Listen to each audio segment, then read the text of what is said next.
Hi there, I'm Andy, a moon-chasing, manifesting, wander lover, and feel-good aficionado. Consider me your woo-woo best friend. This show is a sacred space for ideas, concepts, and modalities that might be considered taboo, but that I personally find a great magic in. In these conversations, my mission is to inspire confidence, worth, and mystical thinking in our modern world. Let's get into it, shall we?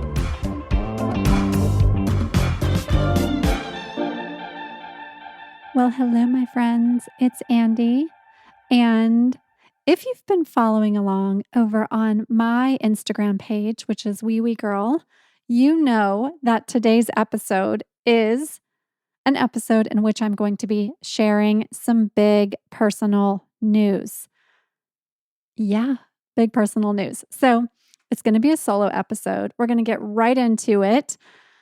I suppose it's time to share that news. I've been teasing it a little bit over on Instagram and kind of giving you guys a little bit of a heads up of what might be coming. And some of you guessed, some of you have been DMing me and giving me an idea of what you think it is. So it's time to give you the news. As I'm recording this, I am in preparation for, ta-da, a big move. We are moving to Los Angeles. Yeah, big news. And while that is big fun news, what's going to be really fun, I think, about this podcast episode, this solo episode that I'm doing today, is I'm going to tell you all about how I was able to call in what I really consider to be the house of my dreams. So I'm going to share this process of manifestation that I work through to really bring something that I'm envisioning, something that I have a dream for, how I bring it to life. So yeah, that's the episode for today. So that's the big news. We're moving to Los Angeles. Everyone I've talked to that I have shared this news with has so many questions. So if you have questions, definitely send them to me and I promise I'll answer them in a future episode. But the main questions that have come up so far is, why are we moving? Where are we moving? When are we moving? All of that fun stuff. And the why is really this. If you've been around for my journey prior to the podcast, you know that I've lived in quite a few different places over the course of the last, 7-ish years of my life. And my partner, Ben, is a musician, and we both travel in any given year quite a bit. And one of the things that we realized in the experience that was 2020 is that we want to be able to be home together more. Now, maybe not as much as we were in 2020, because that was not the type of home together that anybody wants to have, right? Because none of us could do anything really outside of our houses because of quarantine. But we really are ready to put down some roots in which we can way more often feel like we can be home together. And living in LA will give us an opportunity to do that because Ben is a musician and a lot of the work he does is the base of it is there. That makes it really great for him. And for me, I have very much found that there's a community there that I really love connecting to. And I'm just really ready to be able to be closer to that community and not feel like I'm having to kind of travel quite as much to be with other people that are doing some of the same things that I'm doing. So that's the why. Where I mentioned already, Los Angeles. So we're getting ready. We're getting ready to head out, and when? Yeah, like now. So I'm recording this episode right before we take off on a cross-country road trip that's going to get us from New Orleans to LA. And when you're listening to this, it will literally be right in the middle of our cross-country road trip. So if you're not already tuned into what's happening in that regard, go head on over to my Instagram page. I'm kind of documenting that whole process of that travel experience because it's the first travel that we've been able to do in quite a long time. And for those that don't know, my last book that came out called Wonderful is all about road trip travel in the US. And it's been a long time since I've done some good road trip travel in the US. So I'm excited to be able to share that experience. So, with all of that said, what this episode is really going to be about is the manifestation process. I was talking to one of my best girlfriends a couple weeks ago. I was telling her about the experience of finding the house that we're moving into in LA. I have been dreaming of and calling this house in really since last July. That was around the time that Ben and I started having the conversation about potentially making this move to LA. And with that, I started to put the idea of what I wanted this house to look like, feel like, be like, all of that. I started to put it on paper. And I'm going to take you through that process. When I was talking to my best girlfriend a couple weeks ago, she said, Andy, you need to record a podcast episode about how you manifest a dream house. And if you haven't already downloaded my 8-step manifestation guide off of my website at weewegirl.com, go get it, because that will help you to get aligned into this process. But I'm going to take you through the process today using this dream house that I am so excited to get moved into. I'm going to use it as an example as I take you through this process. And yeah, so that's the plan. If you want to come follow along on Instagram, you can see the house that I have not seen yet in person at the same time that I see it, because I'll definitely be sharing that experience as I get going and I get there. My girlfriend was like, you got to show us, like, the moment you walk in the door of your brand new house that you have not laid eyes on in person yet. So you guys know I'm kind of private about that stuff, but I will give you a tiny little taste of the excitement that I have as I am experiencing the new home for the first time. Sound good? All right, so let's get into the 8-step manifestation process and how it worked to call in the new home. The first step in this process is to start considering where you are limiting your potential. You probably have heard the term limiting beliefs. The limiting beliefs are core beliefs that encompass how we see ourselves, how we see others, and how we understand the actions of the universe or God or source or whatever that entity might be for you.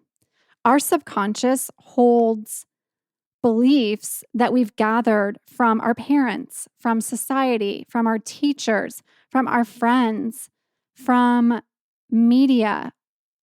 There's a lot of stuff sitting in our subconscious that informs what we believe to be possible for ourselves that we're not even thinking of on any given day.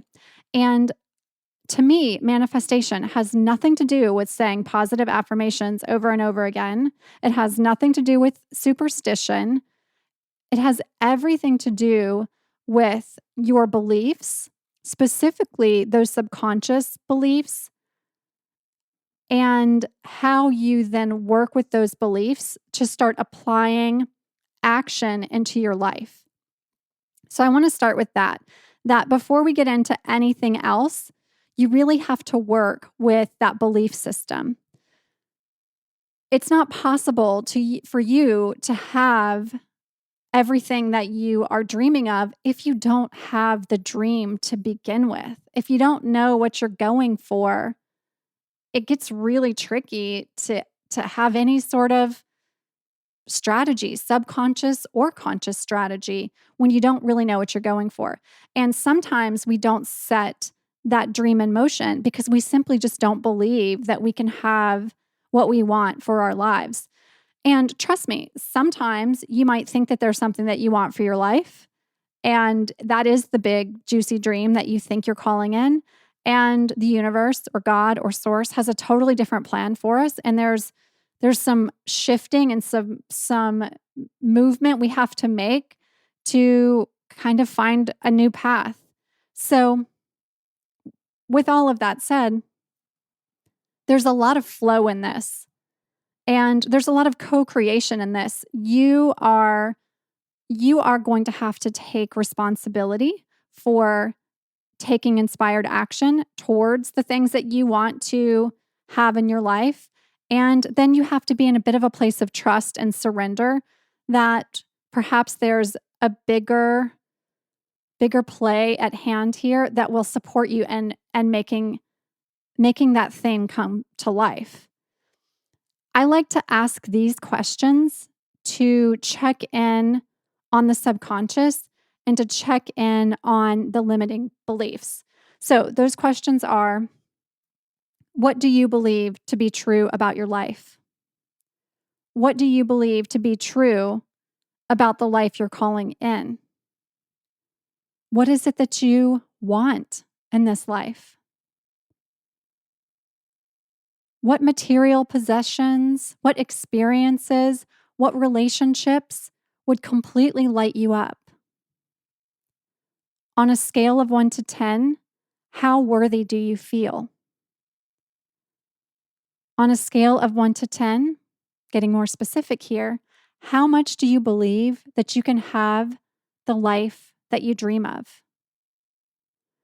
I will tell you, if you believe in yourself, if you believe that the life you're dreaming of could be possible for you, the way you're going to approach how you show up every day is going to shift.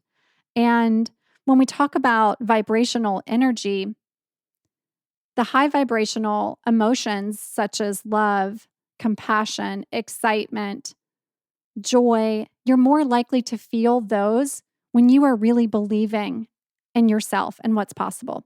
So that's where I like to start. We're not just going to sit around and scribble out positive affirmations and write down what we want and think that the work is done. That's just step one. Working on the limiting beliefs, step one. That's the big entry into this process. So I'm going to talk about manifesting the dream house in just a second, but I want to start there.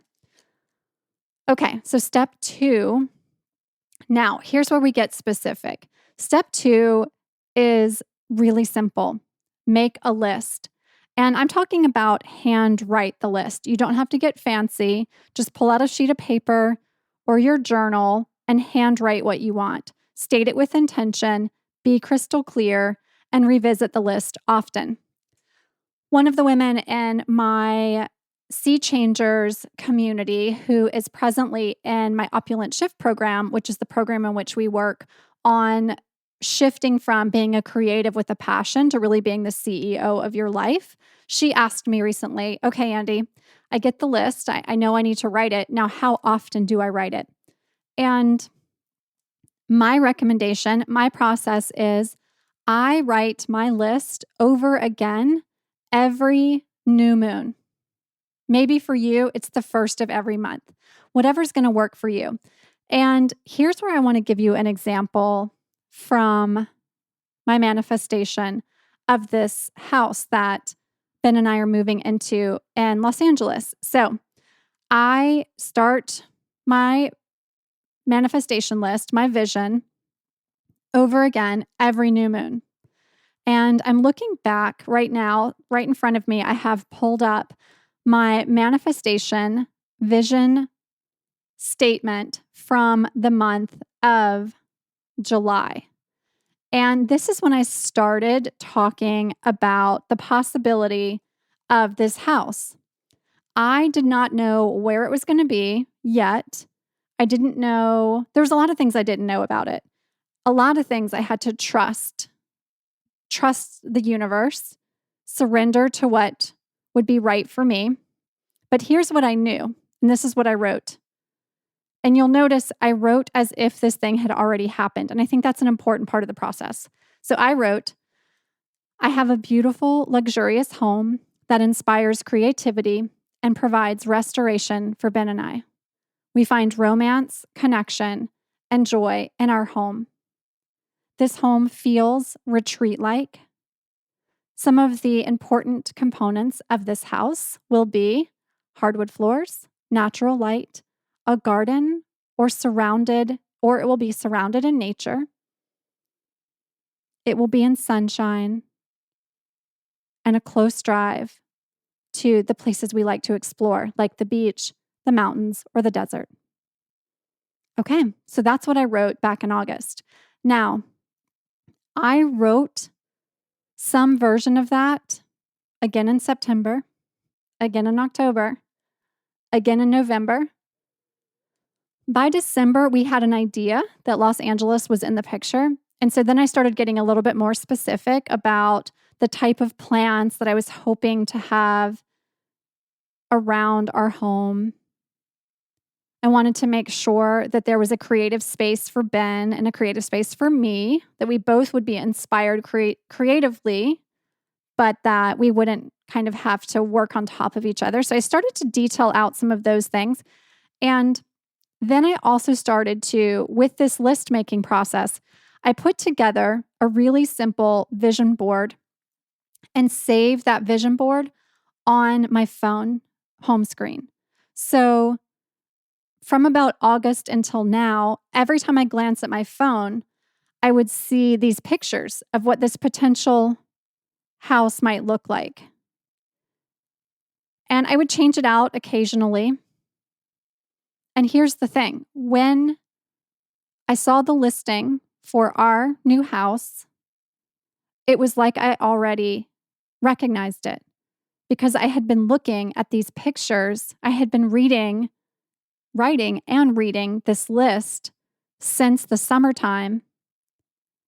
And so the moment I saw the house, the moment I read the description, it was like, ta-da, voila. Oh my gosh, there it is. It was all of those feelings at once. The dream was presenting itself to me in reality.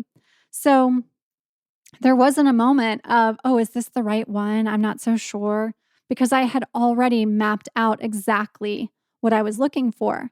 And this is the part where sometimes you have to say no. There was a house that we were considering about 2 weeks before our house came into the picture, and we really liked it. There was a lot of great things about it. It had a lot of the qualities on the list, but when I looked at it, I didn't recognize it. It wasn't the house I'd been seeing in my vision. It wasn't the house that I had written about. So while I knew it was good, I didn't think that it was exactly it because I already knew what exactly it was going to look like and feel like. And so that list making does a couple of things. It helps you to get so specific, especially when you include the exact elements, so that when the thing that you're really desiring shows itself, you're like, ding, ding, ding, that is my thing. And you got to write and create this list and this vision board from the heart, not from your ego. You got to make sure that the reason that you are calling in the thing that you're calling in is for the goodness of the whole. So for example, Ben and I both wanting creative space in our home isn't because we just want to have extra rooms in the home. It's for no reason except for to say we have extra space. That might be nice, but for us it's because I want to be able to create more workshops and events and resources for this community. Ben is a musician. He wants to be able to apply his creative talent. So when I am creating that list, I'm really thinking about all of the good that we can bring forward with each of the things that are on the list. So there's no ego involved. It's really the heart and looking at what we genuinely want and why we genuinely want it. Okay. So next step 3, is to raise your vibration. Now, this isn't just a high vibes only sort of energy. I know we've all heard that. This is really the idea that when we shift into a place of gratitude, fulfillment, love, joy, compassion, peace, we're able to create clarity for ourselves. We're able to get really set and settled into our intentions. And when we're sitting in a low vibe sort of emotion like shame, guilt, fear, indifference, frustration, anger, it's really difficult to even begin to cultivate a picture of what it is that we want for the highest version of our life. If you're feeling a low vibrational emotion, first and foremost, it doesn't mean that there's something inherently wrong with you, and it's nothing to be critical of. We're all human beings having a human experience on this planet at this time. There's a lot of low vibrational stuff that can go on for all of us. So there's nothing to feel shame about if those are emotions that are going on with you. However, to be in a place where you can really start to cultivate that vision, you want to start to shift out of those feelings. So a good practice would be, there's a couple things you could do. One, sit down and write a gratitude list. It's one of my favorite ways to get out of a low vibrational energetic state. Another one would be sit quietly in meditation. And if meditation isn't really your thing, just sit quietly and then focus on love, really radiating love. Think about all of the things that create a loving feeling in your life. Now, if you are experiencing some sort of mental distress, mental illness, I am not by any means suggesting that sitting in meditation and vibrating an energy of love is going to be the way out of that mental illness or challenge that you're experiencing. I'm simply stating that at a time when you are going about your day on any given day, and you notice that you're feeling a little bit of anger or jealousy about something, or maybe something triggering has happened and you're kind of trying to process through it. During those moments, it's not going to be super easy for you to quickly shift into a place of getting clear on the intention and the manifestation that you want to call in. So we just want to shift out of that when we're sitting down to create our list, when we're sitting down to determine what our actions are going to be in order to call in the things that we want. Something I really like to do to raise the vibration as well is to write a note directly to the universe expressing my gratitude or love or joy or whatever that feeling might be in regards to that thing that I am manifesting. And I'm writing that note with the mindset of this thing is going to come to life. So when I write that note, I like to get crystal clear. For example, when I was calling in my book deal to write my book, Wonderful, what I wrote in terms of that note to the universe was this: I am manifesting this book deal because I intend for this book to bring joy to the women who read it. I intend for it to inspire and create transformational experiences. And by creating transformations for women, I too get to experience more joy. It's a cyclical and beautiful experience, and I believe it's for the greater good. I can't help but feel good when I say that. So that's the type of raising the vibration I'm talking about. Okay, step 4. I find this one to be perhaps one of the easiest if you allow it to be, and that is to expand your circle. Now, I recognize we can't all make decisions about who we live with. Maybe we live with family or a roommate, or who we work with. Maybe we have a boss that is no fun to work for, and that's just the reality of what it is. But the circle I'm talking about is the circle of people that you are introducing into your mind every day. So I'm talking about social media, maybe watching documentaries, reading books, listening to podcasts, having group conversations with people you're inspired by. And the intention here is that you start to introduce people into your mind that when you see what they're up to, you recognize aspects of yourself and a potential that you have not yet grown into but that you can start to believe is possible for you. So, what I like to do for this practice is begin to list people that you're deeply inspired by, and then just check in. Are the people you're following, are the movies you're watching, are the podcasts you're listening to, are they reflective of the type of people that are inspirational to you? Are they reflective of the people that you aspire to be like? And then do a little vibe check on the people that you spend the most time with. If you find that the people that you're spending the most time with don't allow you to feel lit up, or that your potential or your dreams are possible, see if you can start to introduce some people that might help you to shift that. And maybe that's like joining a women's circle. Maybe that is going to free workshops in which you can just meet people that are doing things that you can start to show your subconscious that this is what's really up. This is what's really possible for you.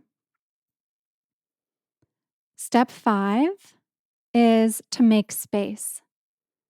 The vacuum law of prosperity says that in order to call in what we want, we have to make room for it. Space allows for movement. When we're all filled up with a bunch of junk, it's really hard for new, good stuff to find its way to us. In the example of my new home, I had to get really clear first on what it was that I was looking for. And then I needed to start making space in my life for this shift to happen. And that can be really tricky because you might be holding on to some things that, unless you release those things, the new thing can't really make its way to you. A really easy example of that is, let's say you're trying to call in a relationship, but you're holding on to an ex. And in your heart, there's all this space occupied by the ex. Well, it's really hard for a new love to arise when you're holding all this space for an ex. So, in the example of finding this home, I had to get really clear that there was going to need to be a lot of space to make this possible dream house come to life. And that meant I had to get clear on what I'd be leaving, start to find ways that I could stay connected to the important parts of that, but allow the newness of this new home to find its way to me. The next step is to follow the guides. You can call them what you want: downloads, pings, divine hits, hunches, knowings. It's really your intuition. This is the moment that your intuition is going to step in and it's going to say, yes, yes, yes, this is for you. Or it's going to say, nope, pass, move along. Now, in my case, in doing a search for a dream house, I was using a lot of Zillow, a lot of Trulia, and a lot of relying on the internet to help me to find the house that I was calling in. And so each time I looked at a house, which was on the daily for several months, first thing that I asked myself was, how am I feeling as I see this house, as I read about this house, as I look at the information? Really checked my gut feeling to see intuitively, does this feel right? In my experience, because we're moving across the country, I did not go fly out and look at this house in person before saying yes to it. So there was a lot of little moments, a lot of little touch points in between. I had a friend of a friend go and do a video tour. I had a conversation with the owner. There was a lot of things like that along the way. And I checked in with my intuition on each touch point to see, does this feel right?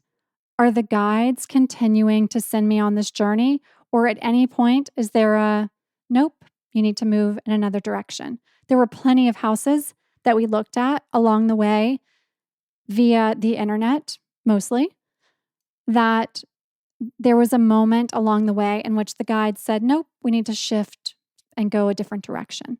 So really trust your intuition and allow the guides to be your be your eyes and ears and voice that perhaps can help to really confirm and verify things for you.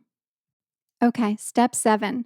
I told you there would be action involved in this process, and here's where the action shows up. Manifestation is not just about sitting around and thinking positive to get what you want, and then you can just sit back and eat bonbons and watch Netflix. Once you've followed steps 1 through 6 and your guides are sending you down a path that could be very full of potential for you, now you have to take action. So that's what step 7 is. Take inspired action. If you are feeling inspired and you are taking action, the universe is going to co-conspire to support you along the way. And so will everyone else around you, truly. And the people that don't, you can let their energy fall by the wayside because you're going to feel so lit up about what you're up to that no one's going to be able to stop you. You're going to be on a path moving forward towards your potential. A good way to think of it is this. If you take some sort of action toward receiving what you're calling in, and you're acting as your authentic self, and you're acting with gratitude towards what's coming your way, you set the energy in motion. Your job is to take the steps forward and get that energetic ball rolling. So ask yourself, where can you put yourself out there to let the universe and the world know that you're serious about whatever it is that you're dreaming about? In the example of our home, you better bet that I was in constant communication trying to get the house once I laid eyes on it. I was doing everything in my power to make sure that the house would become ours. I was taking as much action as possible. I was incredibly inspired to have this house become ours, and I was taking action to make sure that that reality would, in fact, come true. Step 8, here we are. The final step is to receive and repeat. So don't get in your own way, basically. When you've arrived at step 8, give yourself permission to receive what you've asked for. Give yourself permission to shine. Give yourself permission to show up for yourself.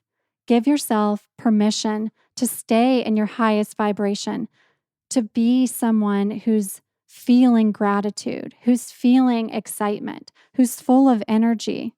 Trust that what you've called in is yours.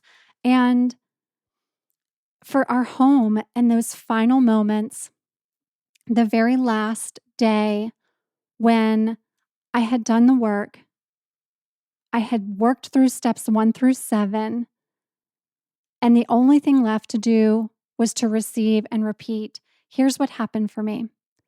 I was in the middle of a meditation workshop with my class of Colt Laloon. We were doing a closing 15-minute meditation practice all around calling in what you want. And I said to the class as we were moving through this meditation, hold a vision of what it is that you want. Hold that vision, hold that vision, hold that vision. Around that time, I had done the work for this house to show itself. And sure, there were moments in which I was like, oh, is it really going to be ours? Is it really going to be ours? But as I was in that meditation practice that night, it was wild. I was there holding the vision, holding the vision, holding the vision. And I specifically was envisioning living in the home, enjoying the home, being creative in the home feeling like a restorative place for us, all the things that I had mentioned on my list being my reality.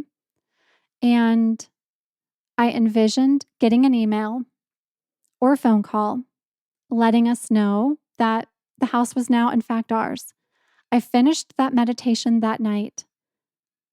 I grabbed my phone as soon as the meditation was done.